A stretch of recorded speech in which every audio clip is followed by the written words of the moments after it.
to Pop Culture Graveyard. I am Hollis. With me, as always, is Dave. Hello, Dave. Hello, Hollis. Thanks for having me. I am under the weather. I want to apologize in advance if my voice is not its usual sonorous delight. You may have to do a lot of heavy lifting, Dave, and excuse me if I should cough from time to time. But there's a cough going around here in New York, and if you know, you know. Today, we are going to be covering the 2015 masterpiece, the visceral thrill ride, The Revenant. As I say, it's a 2015 film. It was directed by Alejandro G. Iñárritu. Did I get that? Iñárritu. The screenplay was by Mark L. Smith, and it is based in part on Michael Punk's 2002 novel, The Revenant. And it's all about this frontiersman, Hugh Glass, and his experience in 1823, which is really based on an earlier poem, The Song of Hugh Glass. All of these stories center around a frontiersman called at least Glass, that we know for sure, who was attacked by a bear, left by his companions for dead, and traversed a couple of 100 miles at least towards getting some sort of revenge. In real life, I don't believe anyone died, but in this movie, quite a few people die. Yeah. And it stars Leonardo DiCaprio as Hugh Glass. It stars Tom Hardy as a despicable character named Fitzgerald. Basically, two other principal actors have sizable roles. There's a younger frontiersman called Bridges, and there is a captain who is played by Domhnall Gleeson as Andrew Henry, and Will Poulter as Jim Bridger, which may have been Jim Bridger, but that's not for sure either. These are this is very much a Liberty Valance kind of deal, where when legend becomes fact, print the legend. None of this may have happened. Elements of it may have happened. It all may have happened. Yeah, it's not a newspaper. Yeah. I have no need for him to stick to the actual story. Who, what, when, where, why. Yeah. Those things don't matter to me. We should mention Forrest Goodluck, who is the actor who played the son of Hugh Glass. Is it Hawk? Hawk. Yeah. I would say that he is next in line to be mentioned as a major player. That's true. But what I love about it is it's, these 4 to 5 characters and then a cast of thousands.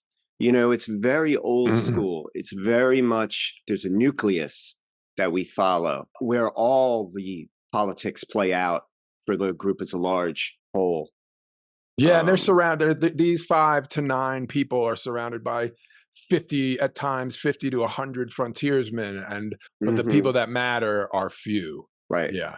So when the film opens up, and this is what I love about the film, and this is what instantly got me invested in the film. It is what I like to call a time machine film. You are on that river instantly with them. It opens on water, and you're just looking down, and it helps to bring you into the 1800s. It helps to bring you into that time frame. You're absorbed in it. All you see is water, and then you see trees, and you see the sky, and then slowly you're panning, and you realize that you're part of the party.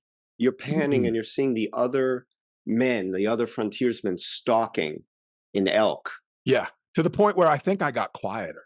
Like, I think I breathed quieter. It does in that to first you. scene because I didn't want to be the one who scared the elk away. Like, it immediately. There's nothing, because there's nothing but the sound of the running water, and it's very quiet. And it's almost like in comedy, if you want to stop people from talking, all you have to do is bring your volume down, and they'll listen. Not try to yell over them. And so it's a brilliant job by the director, just drawing us in to the world he wanted. And then you see the flintlock raise, and you know what kind of time frame you're in. So they down this elk, and they're cutting it, and they're going to feed this large party. Yeah, you cut back to the trappers, and they're all kind of laying around. They're cooking. They're preparing the pelts. They're doing whatever they're doing. They're getting ready to go on the boat with all of their fur trappings, and they're about to set sail kind of on this weird boxy boat. on the Missouri River or something, and they're suddenly attacked by the Arikara or the Arikara, though they call them Re for slang, so it might be a Rikara. But, critics of this film, one of the things they point to, I think, is this first Arikara attack. And they say it's way over the top. It's nonsense. I think, if anything, the director's making a point. Things changed on a dime.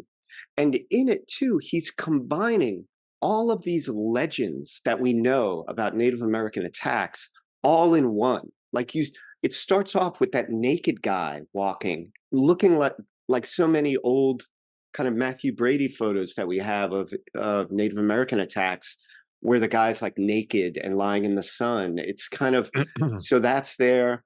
There's Arikara in the trees. There are some Ree that are like on horseback riding across the top. He's giving us a cross section of every kind of skirmish we've ever read about in the Wild West. Yeah, it makes half a dozen points. It also points out how out of their depth these guys are when you roll into someone else's territory of 1,000 years, and you've been there for a decade or less, probably just a few years. Whenever beaver skin hats got popular, you are at their mercy almost. Your saving grace is your guns. Yeah. But he made the point so well. They're outmatched by the Arikara. And also, like you said, they're out of their depth. They're out of their element. They're also trespassers. They're infidels. Absolutely. They're not meant to be there. And that's why it's hard. That's why danger lurks around every corner. I often try to envision an alternate history for the United States where the Native Americans, the ones with all these pure genes that didn't have any germs, what a world it would be if those kind of immune systems were the ones that didn't get sick at all. And the Europeans that were bringing all their diseases and everything, if they were the ones that came here and got sick from here, I often wonder what this land would look like right now. But unfortunately, it's the opposite. These whites breed like rats, Dave. Yeah, I was going to say it's math. They were overpowered mathematically. Yeah. It's hard you think about something like that, and you could almost imagine a utopia. Of course, Native American communities have their issues. Right. But you can almost imagine a utopia. But I don't know whether it's a philosopher or a spiritual leader, but somebody said, as if it could have happened differently. Right. You've quoted that before. I love that. It had to. This is how it happened. And try not to spend too much time lamenting. We got Nathan's out of it. That's it. God will get you for that, Nathan's. While this attack is happening, they say that character is revealed under pressure. We get to know these characters a lot more during the attack. Mm-hmm. And Leonardo DiCaprio's character is both saved and saves people during the fight. Tom Hardy's character, Fitzgerald, is both saved by and saves people during the fight. So when the battle's on, it's us against them very much. Yeah. A lot of movies make Tom Hardy in the same situation, make Tom Hardy a coward. Can't be trusted in any way, but he's not. Yes. He's brave. He can be trusted to have your back. There's an important point to make before he went on his bad journey. Let's focus on Hardy's character for a while. And I want to stay in the attack. We'll get back to it right after this. Sure. Tom Hardy's character, Fitzgerald, is a mean, surly, horrible man. He was the previous victim of Native American attack. He was scalped, and he deals with it throughout the entire film. He is always scratching at it. He's got various headwear he wears. He's balding in certain areas. His hatred of Native Americans, you don't give him a pass on, but you understand half of where it's coming from. But I like to think he greeted them with hatred to begin with, which is half of why he was scalped. But Hardy's character, in my estimation, is what most men were like back then.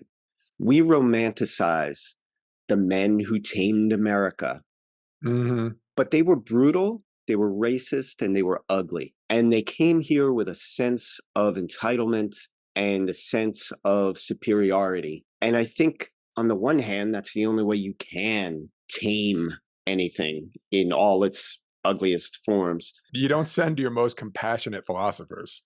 No, you don't. You don't send the most timid people don't get on those boats, you Yeah. know? So that's what 90% of the men were back then. And so there's a romanticism around these Daniel Boone types. And I wouldn't want to live back then. Yeah. That's a horrible time. I hate being itchy. And I Yeah, guarantee yeah. you that living back then is largely amounts to being itchy all the time. Moisturize, moisturize, moisturize.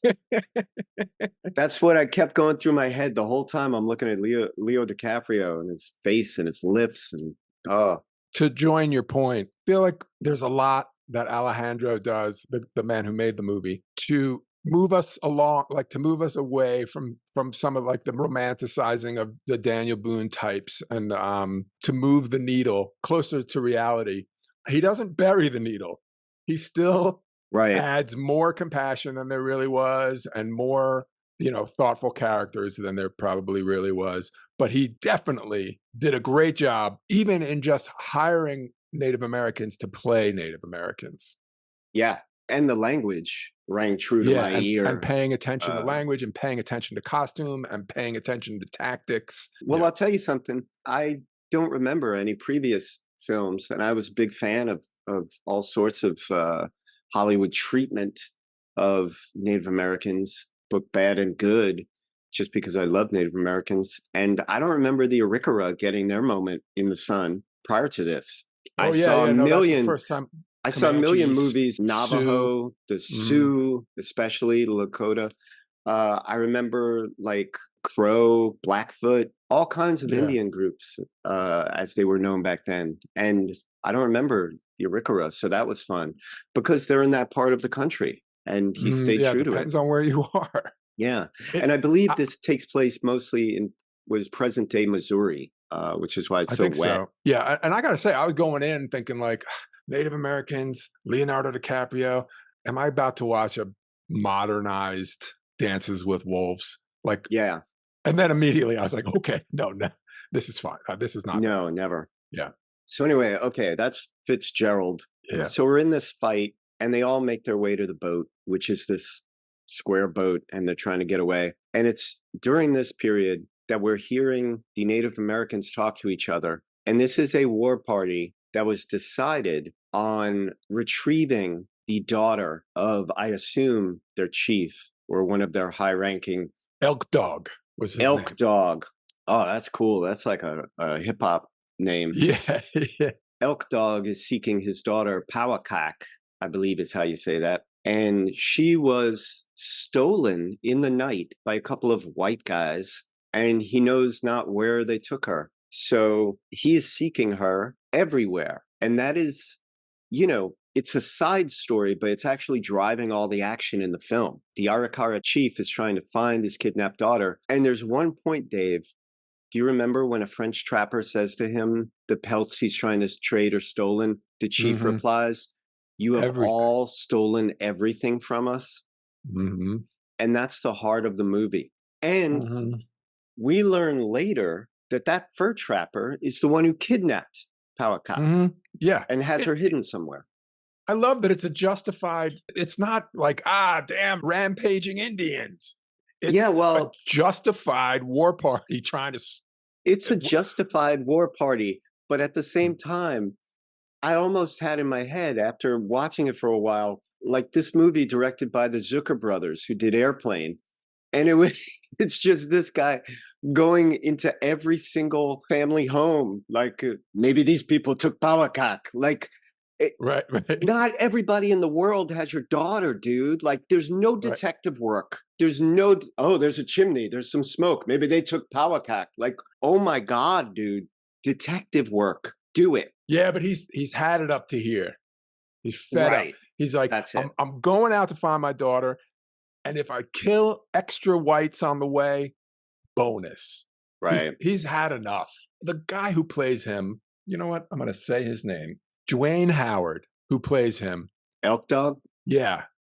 He plays him really well because this is an Indian chief who I'm sure points in his life was proud and strong as could be, and he is beat down.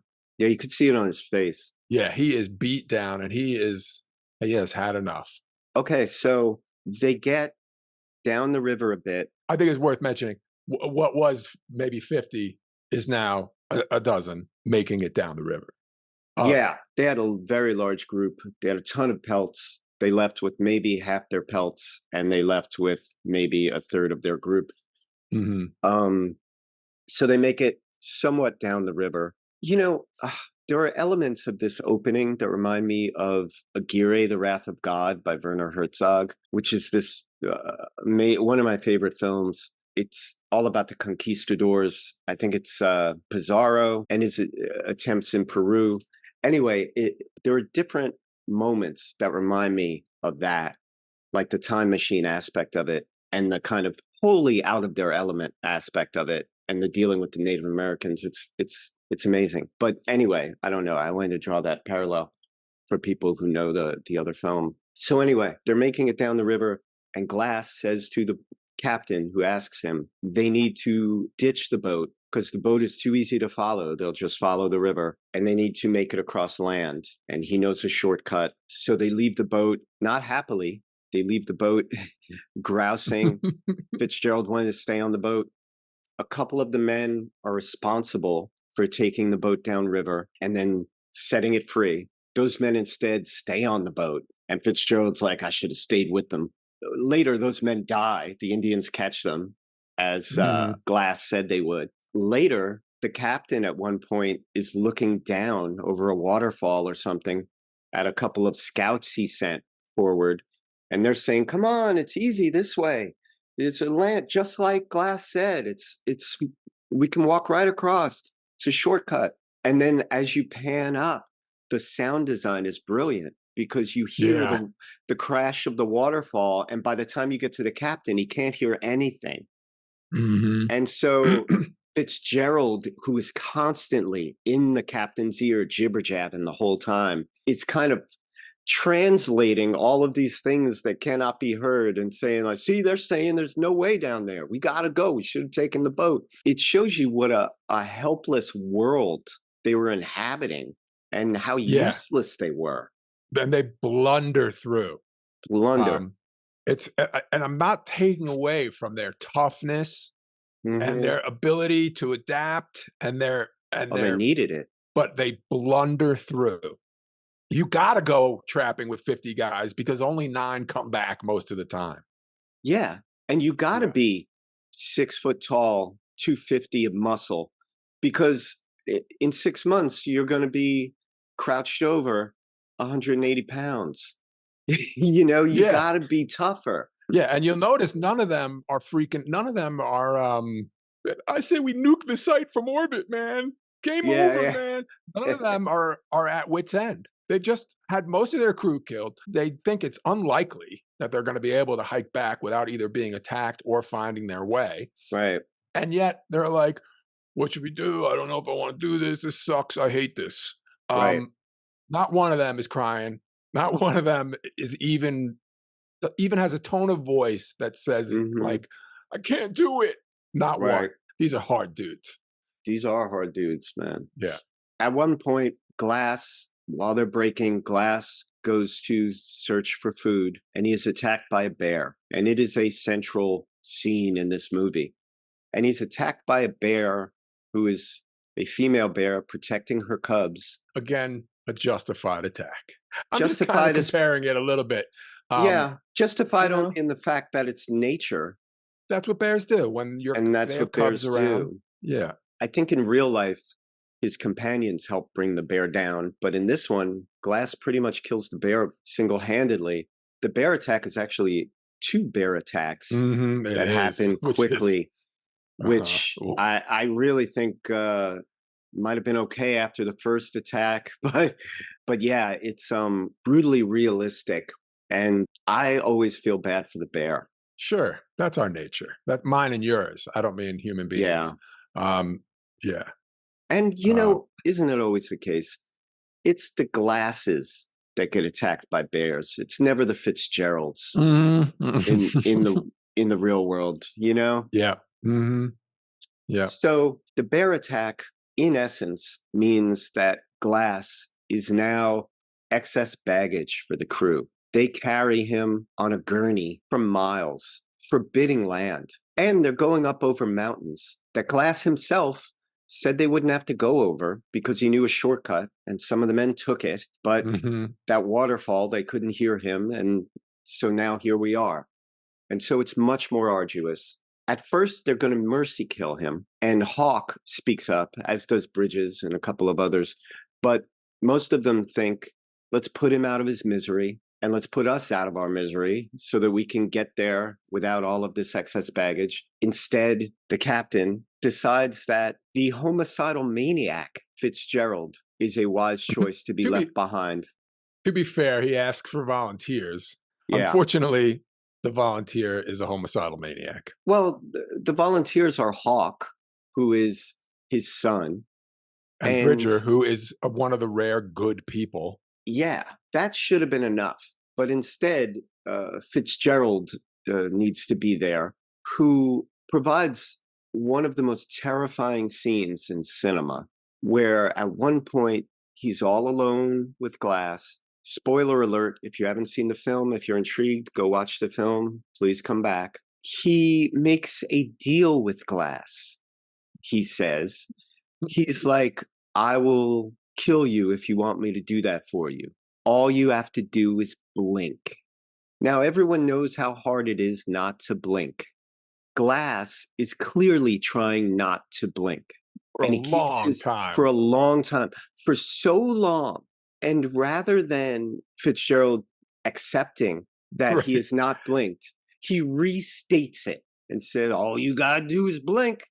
And at that point, Glass has the idea, I'll just close my eyes and not open them. And he's like, all right, we got a deal. Yep. It's terrible. Yeah, it's pretty sociopathic or psychopathic. Yeah. And so he begins the business of killing him. He's interrupted by Glass's son, Hawk. He quickly dispatches him. He kills his son, who he has been aching to kill since he met him. Yeah, Hawk makes the mistake of saying, you're going to hang for this. And Hawk should have shot him. Yeah, Hawk should have either shot him or been screaming, no one needs to know. No one needs to know. Listen, me sitting in the comfort of my couch, I can come up with ways to manipulate this guy who was trying to kill my beloved father. But Hawk did what Hawk would do. It was very realistic. I think it was realistic to his detriment. I would have loved if it was realistic to his detriment. But again, very young man who's already completely tattered that his dad is lying on this gurney and fully bear mauled. And now this happens. He walks in on a guy. True, but this is the bully who's been bullying him the whole time, though. This is the bully who's been picking on him, who's been spoiling for a fight with him and his dad. He knows who he is. It's a series of things don't go for the better. This film is. And that's just one of the examples. Things don't go for the better. And he removes Hawk from the scenario. Yeah. So Hawk is dead. And then stashes his body not far away. No. Glass has to witness the death of his son. The son, which is the only thing he had in this whole world. We know through flashbacks and dreams that his son is what they called a half-breed. He was the child of Glass and a Native American woman who Glass seemed to love very much. They were massacred by some white army. Glass killed a lieutenant who tried to kill his boy and I believe killed his wife. And so that boy was all he had in this world. And he had to lay witness to this murder, then knowing that he was going to be killed himself. Or just die. I mean, he's laying on a gurney. His body is already dead. Enough wounds to kill 3 men. Yes. Yeah. And throughout the film, Glass had been telling his son, just stay alive. Like, staying alive is everything. It's the only thing you can do in this world. This harsh, unforgiving world that's trying to kill you. So it's been a thing. Long story, even longer.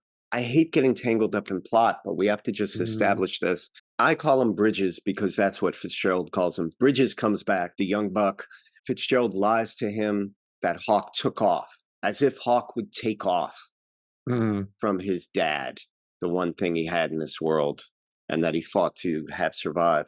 Anyway, they go to sleep. He wakes Bridger, Fitzgerald does, and tells him that there are 40 Arikara down by the stream, and they have to get moving. I think it goes from 20 to a dozen. Oh, okay, that's it. I knew it was something ridiculous. Yeah, some large number down to a smaller number. And so anyway, they take off. He apologizes to Mr. Glass. They try to like bury him alive. Fitzgerald does. He's a horrible person. Anyway, they take off. There are no Native Americans coming, or there are later, but that was unknown by Fitzgerald's character. Fitz was trying to light a fire under Bridger. Mm-hmm. He knew Bridger wouldn't leave if things seemed like they could wait a while, but he knew that if there was a threat of attack, he could get Bridger to get out of there with him. Right. And he used that leverage to get, and Bridger, they show Bridger, he's tormented by the idea of leaving. Yeah. And he leaves. Yeah. He's a good guy. Yeah. He's also following orders. There is a hierarchy, and he's also following the orders of a higher. It's true. And he's following the orders of a guy who saved his life. That's true. Yeah. Fitzgerald specifically saved his life during the first battle. Yeah. So now Glass is totally alone. His body is almost dead. It just doesn't know it yet. And all he has on his mind is revenge for his dead son. And that drives the entire rest of the film. It's hard to believe that everything that happened prior to that was just a setup for this, because the amount of attention to detail and the brilliant storytelling. Stretch out those opening scenes. Yeah. And you got yourself a movie. Yeah. The rest is gravy. It's so true. Yeah, it's a beautiful film if you stop right there. Yeah. And it also speaks to how it was back then. Right. Nobody is talking about this insane tragedy that happened to they're like, this is standard. This is SOP for where we are and when we are. Right. So it takes something like this bizarre survival of a bear attack to make it interesting. Back then, you tell a story about being attacked and making it down the river and blah, blah, you're going to get a lot of, yeah, that sounds pretty exciting, I guess. Yeah. But, you know, so this story, you know, imagine what a story has to be back then to become legend. You know, a couple of things happen with I wish at first that Hawk could have saved his dad from Fitzgerald, and then I wish that Bridges could have saved Glass from Fitzgerald. And both of these characters put a rifle up against them. Have that happen twice. To have it happen twice. It happens in movies.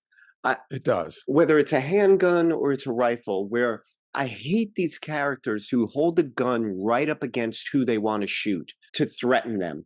You don't need to do that. The bullets travel. You know, of course you got your gun taken away. Of course. A gun is a remote control of death. Yeah. I used to say that. I used to say, like, how cowardice to kill someone with a gun. This thing where you point it at the thing you want to die and push a button. That's what it is. Yeah. Now, that's why I give so much love to our hero from Fargo, who stands way back, even though she can't hear the person she's got at gunpoint over the chipper. Mm-hmm. She does not take a step forward. She knows not to put the gun within his reach. Yeah. You don't put the gun within reach. My God. And they do it twice in this movie. So anyway, that happened. There's this scene where Glass, he's laying his head on his dead son, and you see the camera fog with his breath. Like, that's the artistry that Alejandro gives this film, that personal touch. I've never seen that done before. No. I think it first occurs in the bear attack, but you don't notice it as much because it happens within such ferocity and such mayhem. But it fits really well because bears do a lot of, if you're close to it, you feel the heat of that breath and you feel the moisture of that breath. 100 filmmakers would have said, you can't do that. You can't fog the lens. And it works. It is, if that was the only breakthrough this movie made, I would be so impressed. Yeah, no, it works beautifully. I've never seen that done before, and I was moved by it. I was like, "Oh my god, that is," Yeah. again, bringing you in, Yeah. closest you can come to feeling someone's breath. We feel face to face with him. Mhm, You talked about the silence. There's silence, and then there's silence that isn't really silence. There's, nature sounds and everything. mhm, And then there's like a kind of like throbbing soundtrack that mhm. kicks in once Glass decides to live. It's very subtle, but it's just it all works in concert to really kind of draw you into the film even more. Like you don't think you can be into the film any more than you are, but then suddenly you are Glass. It's an amazing feat. So Glass, once he decides to live, he begins slowly getting about the business of living. He immediately goes to a carcass. He breaks open a rib bone. He starts eating bone marrow. Like Mhm. he knows how to live off of not even the fat of the land, the bones of the land, and Yeah. then healing his neck wound with gunpowder to like Porterizing, I cauterize. believe, is the word, yeah. Yeah, to cauterize the wound. Like, oh my God. These are small things that he knows how to do. He was left with nothing, but he found a thing of gunpowder. He has his flint. He Mm. can make fire. He can do all these things. He's way more capable than anyone else in that party because he was responsible for getting them home alive.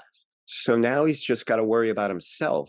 If you've ever watched that show, Survivor Man, remember that show? It was like I a never more re watched it. I thought it was it was a more bullshit, but real it was a more real version of that Bear Grylls garbage. mm, Survivor Man literally would go alone, and he would this do is all Bear the Attack Grills. yeah. But Survivor Man was pretty respectable in his efforts to make it real, Mm. and, it was just him, no film crew, and he took real chances. Glass uses wizard's beard. There's this stuff that grows on the side of trees Ah. it's very fluffy and lights very easily, and Glass uses it. I'm like, "Oh my god, I remember that from Survivor Man." Glass uses it as, like, tinder for his fire. Nice. Goes to show you, we just said how out of their depth these guys are. You know who's Mhm. not out of his depth? The Who? guy who lived with the Native Americans, the guy who assimilated to the place instead of taking over the place. Right, That's who's capable. If they were right. all Glasses, if they all had Native American relatives, see, here we are. If everybody had a Native American relative, we'd all get Yeah. along. Uh, Um, but it's why um, he's good at it. yeah. He was, yeah. And also, ironically enough, if all the Native Americans knew who Glass was, they'd leave him alone.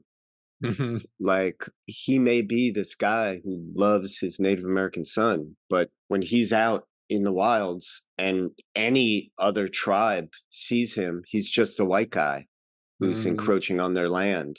And Uh, almost certainly a dick. Yeah, he's painted with that brush. He probably learned quite a few tricks from Native Americans. At one point, he is chased. It's this fantastic chase that ends up with him and his horse at the end of a cliff. And there's a horse carcass scene, not unlike the Han Solo Tauntaun scene It is in not unlike Empire. that scene. Yeah. And I thought they smelled bad on the outside. On the outside. He says a quick prayer of thank you to the horse I afterwards noticed before he he touched leaves. I saw him touch I was like, "Thank that horse, thank that horse, Isn't that thank that," great? and then I And was he like, "Oh, does it. thank," and he does That's it, yeah. very much a Native American thing, Mhm, being grateful to the animal for everything it provided. But he gets through a freezing night inside the horse carcass that he has hollowed out with all of these organs. This film is a reminder of what a harsh, brutal world lies underneath all these cities and societies and laws that we've set up to create this fragile mhm, thing we call civilization. mhm. You take all of that away, and that's why I'm not really surprised when I see like, oh, gunman kills 40 kids again. Like, that's what it is. That's what we're hiding from with our plush, New York townhouse and our, I our Hamptons, whatever. I've ruined a lot of good times by delivering my speech when people are talking about the land of milk and honey and the earth as a paradise and what a beautiful thing has been provided for us to live on, and how it gives us food and water and shelter and beauty and everything. It's what a wonderful the earth is an extremely effective, without compassion, killing machine. killing is what the earth does for a living. It is almost as if someone designed it to kill everything that ever appears on it. It is a tough place to be. Yeah. 99% of every species that ever attempted a shot at living on Earth has failed. Everything alive is in some way a major badass. To paraphrase Neil Stephenson in the Cryptonomicon, everything alive in some way is a major badass because everything else is dead. Yeah. Carry on. Ah, well, time for That's milk the and speech cookies. that's the speech that can kill a room full of people having a good time. That Dave's a good speech could time. kill you, Glass, I believe. Along the way, Glass befriends this Pawnee gentleman Hickok. Arthur Red Cloud. Arthur The Red actor. Cloud, thank you. Mhm. He steals a downed buffalo from a group of wolves and is eating its organs when Glass crawls over and begs for some food. He gives him some. From that point on, they stick together. His Pawnee friend slowly helps him to feel better. And at one point, his good friend, Hickok, says to him, "Revenge is in God's hands, not mine," because this guy's family was taken from him. And so these two are bonded in sorrow. They were each riddled with thoughts of revenge, but this guy said this to him at a time where he needed to hear it, but could not relate to it because all he has on his mind is revenge. And it's a very strong statement because I've felt that. I've felt, when you lose someone that you love, you just want to take a life. You almost want to Even the score. Somehow in some weird karmic transference. But a lot of people are like, don't waste time on revenge. Don't waste time on revenge. And I can't help but say, like, it's okay. Just don't be consumed by it. Make sure revenge is only compartmentalize it. Yeah, 25, 30% of your life should be getting back at that person or people or whatever. Just don't be consumed by revenge. I don't necessarily believe it. You're probably better off. Revenge is torture of yourself. Yeah. And people say that when the revenge happens, it's never what you hope it will be. Right. It never delivers you from misery. Right. Okay. My favorite scene in the entire film is the snowflake scene. Wow. I bet that's surprising. Go ahead. There's one scene where they're sitting there and it starts to snow flurry, and the Pawnee gentleman opens his mouth and Hickok catches the flakes on his tongue and starts laughing. Glass starts laughing, doing the same thing. It's a lovely moment. I point it out because it's the only moment of pure, unadulterated relaxation and joy in the entire film.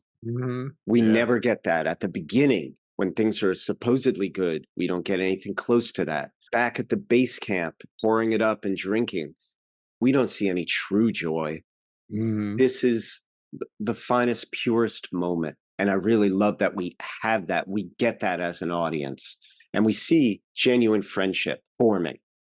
As a filmmaker, you have to have been nailing it up until that scene and nailing it in every scene after to get away with that scene. Yes.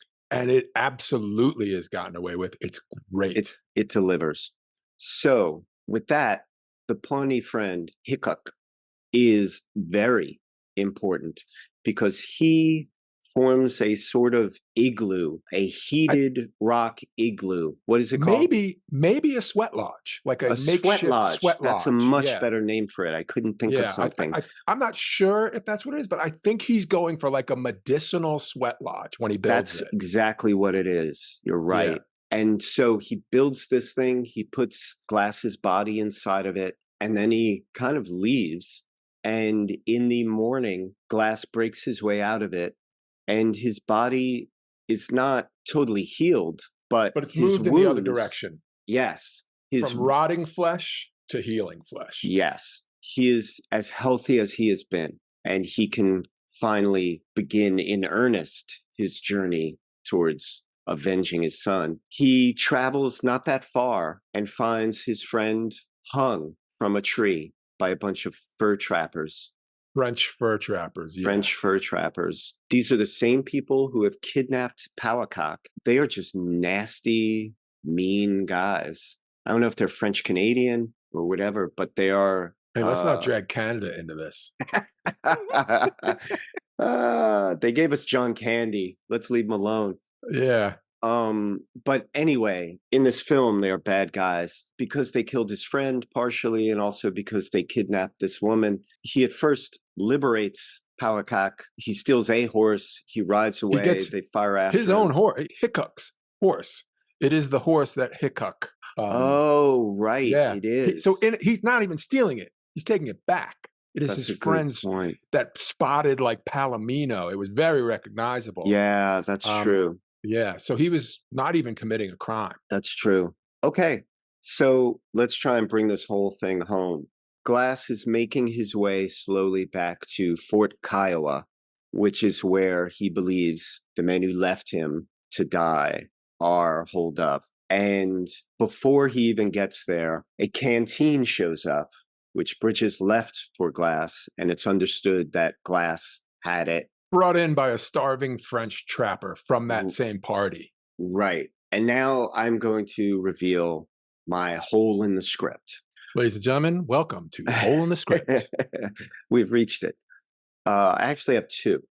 So the first one is when Fitzgerald and Bridges first come back and they get paid for doing their duty and burying Glass when the time was right. The captain buys Fitzgerald's story when that story features as a central ingredient that Glass's own son, Hawk, ran away for no reason. Yeah, he left us. He just left. Hawk one day just decided to leave. His dad, who was dying. The only one who was there with no money coming for it, doing it out of love. He just left. I'm going to try to patch that hole, which is my job. Do it. Yeah. I think that if we look closely, if we listen closely to the language, I think they leave room for their claim is not that Hawk wandered off or left. I think that their claim is that Hawk went to do something and didn't come back. And in a world full of bears and Arikara, it's possible that when someone goes out of your sight, they don't come back. They fall off cliffs, they get eaten by bears, they get killed by an arrow. I think they're implying that something happened to him. Okay. So that's to make it a little better. All right, I'll take that. Next. Let's see you patch up hole number 2. When it's understood that Glass might be out there, or Hawk, that's what gets them out there. Like, oh, maybe Hawk is out there. Which was, these guys are worried about this half-breed. That's surprising. Yay them. Almost unbelievable. Yes. They take roughly 20 men when they're out there looking for who they think is either Hawk or even Glass, knowing that that person isn't dangerous, even if they're alive, and that they will be in no condition to do them harm. Okay. Yet later, later in the film, when Glass and the captain decide to go after Fitzgerald, who they know is out there, who they know is a dangerous, stone-cold killer, and a thief for sure, who stole all of the camp's money, only Glass and the captain go after him. This hole is so unsolvable because not only like 20 men went to find a kid who's half Native American. Mm-hmm. What if you had stood up on something tall and yelled, "A man has left with all of the money"? Yes. Any volunteers? Think you might get a few? Why is it just 2? I Crazy. don't know. I don't have a patch for this hole. You got me. That's kind of glaring. And that stood out to me. And I know why he did it. Oh, yeah. That's why I don't think having him rob from the safe was a smart move. That's the one thing you should have left out of the plot. Because otherwise, then it's just Glass getting his revenge and the captain who was lied to and who was kind of like cheated out of $300. It's their mission. That I get. You don't have the safe robbery. That is a misstep in an otherwise brilliant masterpiece, I think. Adding the robbery makes this problem where why isn't everyone going? taking the Right. robbery away solves the problem, and I think elevates the motivation of both men. Yes. Obviously, Glass doesn't give a damn about the safe, but Mhm. Captain Henry, Mhm. him leaving without the money being stolen, is more beautiful. Yeah. So yeah, no arguments on that one. Yeah. And You I mean, got I me. know why he did it. He wanted that kind of like mano a mano kind of thing. He wanted the one-on-one, and he wanted that desolation, and almost like McCabe and Mrs. Miller, one of my favorite Westerns, where it's just snow and like a few solitary figures Mm. having this cat and mouse. So anyway, that was hard to get over. But I pointed out, like I point out any hole in the script, just to point out how brilliant 99% of the film is. Anyway, at the very end of the film, there's that standoff between Glass and Fitzgerald. It's a very realistic hand-to-hand combat. And we talked about how rugged these guys were. Some of the blows inflicted, I'm like, all right, fight over. And it's like, no, they're just going to patch up and keep going. Sans several fingers. Yeah. And then we get the callback to revenge is in God's hands, not mine. Glass releases Fitzgerald into the river, into, God's hands. I hope he didn't have the money on him. Yeah. I assume the money is on his It's horse or back in there his on something. saddlebags, right? Yeah, in some Yeah. saddlebags. Okay.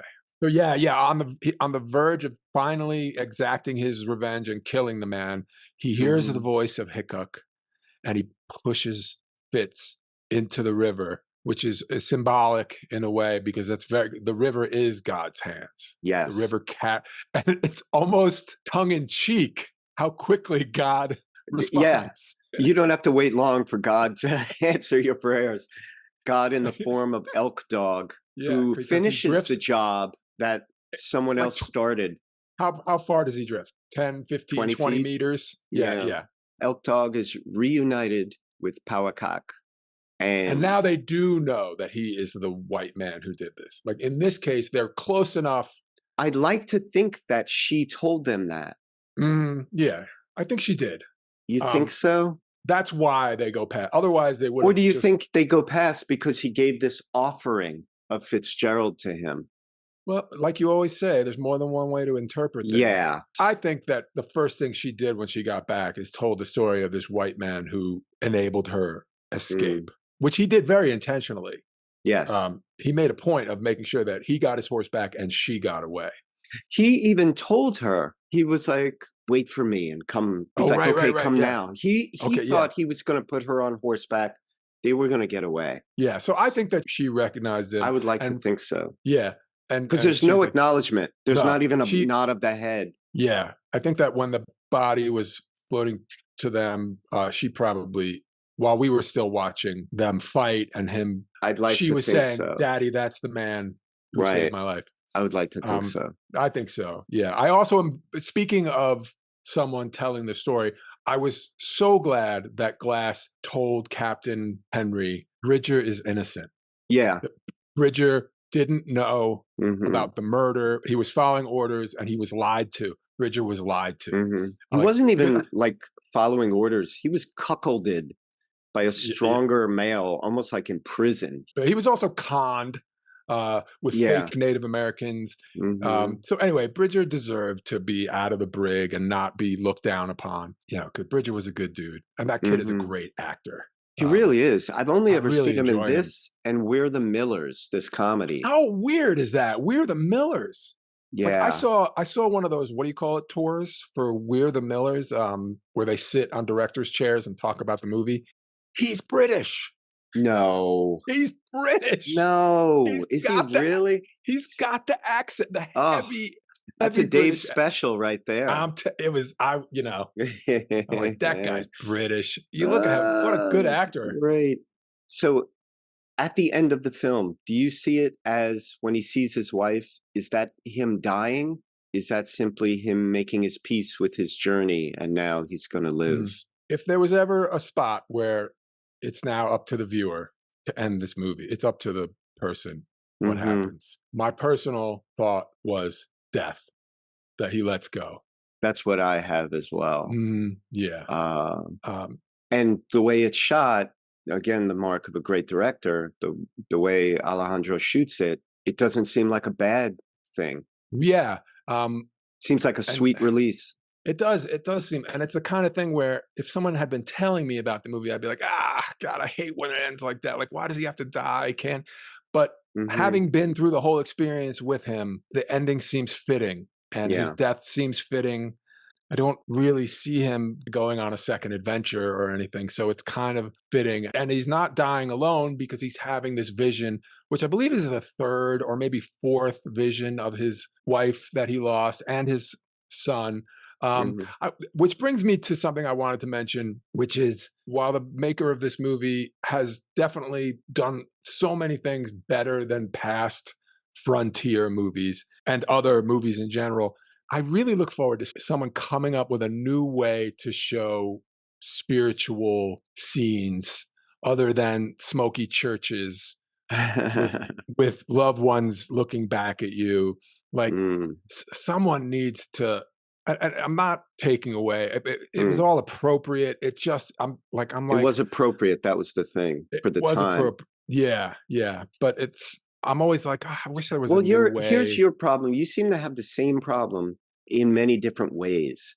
And that is, you want something that is unknown to somehow be shown to you in a way that reveals it's unknown. Right. And I'm like, we only have the vocabulary of what is known. It's like, why can't you? Hey, you're helping me know stuff. Help me know the unknowable. Why can't you help me know the unknowable? Hey, just what you see, pal. Yeah, I'm just a film. I'm just a filmmaker. You got a room in the back. No, just what you see out here. Just what you see. So yeah, that's a very good statement about me, and I'll keep doing that. Yeah, you can keep reminding me. Please do. And I can bring up one more thing that we haven't mentioned, which is God, we have to wrap up. What is it? I know we do, but we have to mention this. Bring it. This movie is the pinnacle of a movie with a story filming nature. It is there is none better. It is phenomenal. Yeah. What is done with natural scenery. Incredible. It's breathtaking. This movie in IMAX, could you imagine? Oh, yeah. Oh, my God. I know someone who cannot see this movie due to various traumas in their life. This person could not see this movie comfortably. Right. And I get that. I totally get that. You could do a nature cut. I'm tempted to do a nature cut. Just go through it and remove some things. All the violence. Yeah, and just because it is, and like you said in the beginning, from the very beginning, it is just beautiful, incredibly shot nature, one scene after another. It's just stunning. Yeah. It would be crazy not to mention that. Good point. All right, so we both love this film. 2 thumbs way up. Yeah. We should make that a thing. No, I'm just kidding. Yeah, no one's ever done that. We're always going to be 2 thumbs up. If we don't like the movie, we're not going to talk about it. No, we have to be excited about a movie to do it. That's the only way. Why else? Yeah. Life's too short. This is not deciding whether or not we like movies. This is talking about movies we like. I don't get out of bed with a cold for any movie. Remember, moisturize. I don't get out of bed with a cold to do The Millers. What is it? Yeah. Which was, it had its moments. Yeah, I saw it too. Okay, good. All right, my friend. Good work. Well, thank you. Thank you for getting out of bed for this one, Hollis. We appreciate it. Yeah. We really do. And don't go back to bed. Go edit it. Yeah. I'm going to edit in bed if you don't mind. Oh, if you can, that'd be great. Yeah. All right, take care. Hollis and Dave would like to thank you for enjoying Pop Culture Graveyard.